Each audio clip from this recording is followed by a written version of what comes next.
Have you ever wanted to be a king? Do you ever dream of ruling over your realm and its inhabitants while defending it from Viking raiders? Then I have the game for you. Crusader Kings 2! Oh, you want to play a mediocre city building sim instead? Well, then I guess you better play this game then. Kingdoms and Castles is a medieval city building sim / tower defense game developed and published by Lionshield that has you oversee a little kingdom of your own, managing your peasants' needs and happiness while protecting them from raiders, dragons, and the overabundance of house fires they manage to start. You build your kingdom from the ground up by having new places for villagers to live and having the quality of life high enough to entice them in, building new buildings that unlock new stuff that they'll demand from you, or else they'll just walk out. It's kinda like Banished, but with some tower defense like invasions. And also it looks like Minecraft. I bought this game a while ago, not long after it released on Steam, and played about 2 hours of it before getting bored. It's received a few more updates since then and has some new content, but it still didn't keep me playing for too long.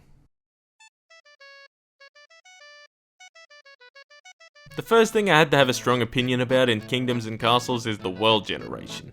Before I even got in to start a game, I probably spent at least 15 minutes reseeding worlds to get one that didn't look ugly and had some viable settlement locations. The map and resources seem rather oddly location specific. The way that patches of land can be barren, fertile, or very fertile seemed kinda random, and these patches of land were often intertwined. You basically need to have specific resources near you, mainly wood to chop and stone to quarry, and often the map generates all of the things you need to get your settlement going needlessly spread out across the map, meaning that generating a map with a great place to build is rare. The game does have a creative mode however, which has the feature of being able to paint your own map, which I guess is definitely a nice feature, but would feel like cheating if I just designed my own sweet map to build on. Nonetheless, the game has its standard mode which has 3 difficulties. Don't bother playing mode, as well as easy and hard, which just have varying winter times and invader difficulty. Once you jump in, you just place down your keep and start building stuff. There's no real guideline or build order to necessarily follow, and the game just lets you naturally progress your little settlement, which is nice.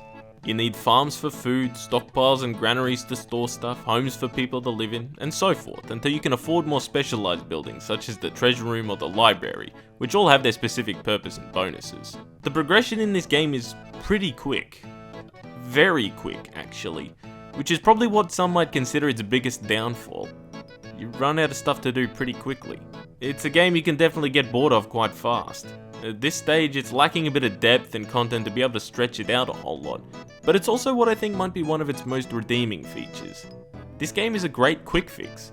It's a good game to just jump into for a few hours and to just start a new game every time you jump back in. It's a good game to play in the background while talking to friends or listening to a podcast or something. The game does have a few things that I think could be rebalanced or even removed, like the progression bar at the top that tells you exactly when the next dragon will attack or when the next Viking raid will be. I feel that this kind of simplifies it a little bit and makes the game a lot more predictable, which doesn't help its replayability so much. Accidental arson is also a seemingly rampant issue among your population. In my playthrough, it seemed that something went up in flames literally every couple of minutes of gameplay. Nonetheless, this game does have some nice mechanics and does offer that tower defense kind of gameplay that many city building sims don't, which I really think does add to the survival aspect of the game. It's definitely still a bit of a work in progress, and I think that with added Steam Workshop support, Kingdoms and Castles could definitely have a lot more going for it in the future. Visually, what can I say? It goes alright for a pixel/voxel art game, I guess. It's somewhat appropriate for the grid-based placement and map generation. I need to stop reviewing pixel art games for a bit, man, it's hurting my brain. It's not a stunner. The villager models are literally just 3 rectangular prisms and the buildings are all what you'd kind of expect from a game like this. It does have a few nice visual charms, however. I did like how when you click on your granary, the roof opens up and you can see inside. I just thought this was a nice little touch. As mentioned, the map generation was kinda ugly, and because that is definitely a big part of the enjoyment for people like me who are too OCD to build on an ugly map, it kinda kills the mood a little bit. Despite the basic nature of the design, the visuals still needed a bit of a polish in some aspects, like how roads hung over the edges of the land and how arrows were shot at the ground below the flying dragons that attacked you, but yeah. The UI is pretty basic and can be a little unintuitive. For example, when I built a treasury room to tax my population, I expected the taxation controls to be in the UI for that specific building, but it wasn't, and I felt like a dumbass when it was just in the general UI in the bottom left. The music was boring. I didn't like it much. Didn't take me long at all to just have it muted. Overall, the aesthetic is pretty basic and could do with perhaps a little more polish in some aspects, and the game could definitely do with some better music. All this being said, however, it does let you have a custom banner that is just Ben Shapiro's face, and well, this is epic. Overall, Kingdoms and Castles is a game that is... It's a game. It's not particularly memorable, the gameplay isn't particularly fantastic, the visuals aren't particularly outstanding. But hey, none of it is particularly bad either. It's a pretty good game for what it's worth, which is not a whole lot buying it on Steam, and if you're into city building sims, then I'd recommend buying it. It's a decent addition to your Steam library, and I don't particularly have any regrets purchasing it. I feel like Steam Workshop support would do this game a world of good as well, because it's definitely a game that has plenty of modding potential, as just about any city building sim does, because at the moment it just needs a little more content.